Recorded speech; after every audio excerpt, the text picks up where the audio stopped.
Hello everyone, I'm Santiago, and today I'm gonna be testing Journey to the Savage Planet on the RX 570. To skip to any of the resolutions tested, check the timestamps down in the description. This game released last week, but I wasn't aware that it existed until you told me in the comments, so many thanks.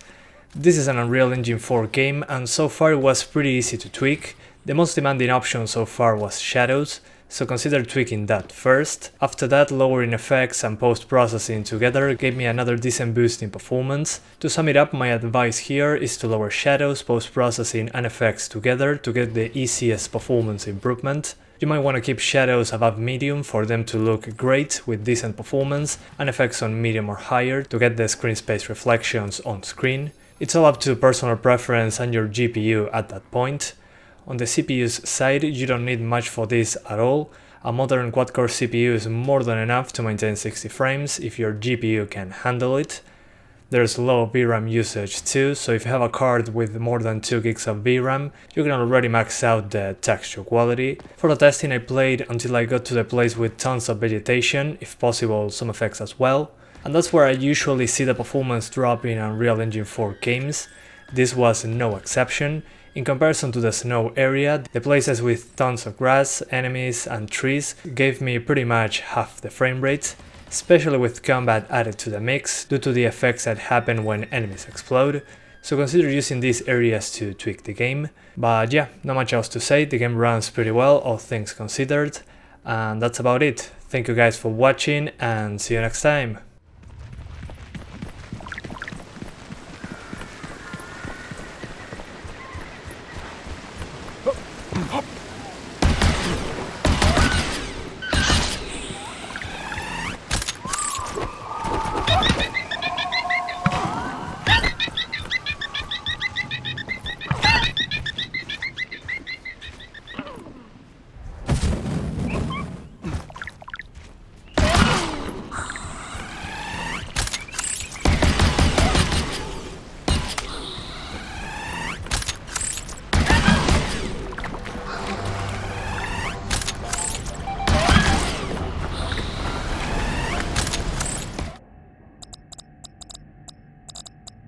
Temperature 112 degrees, vital signs nominal.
Ambient temperature 81 degrees. Biosigns nominal.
Degrees. Biosigns nominal.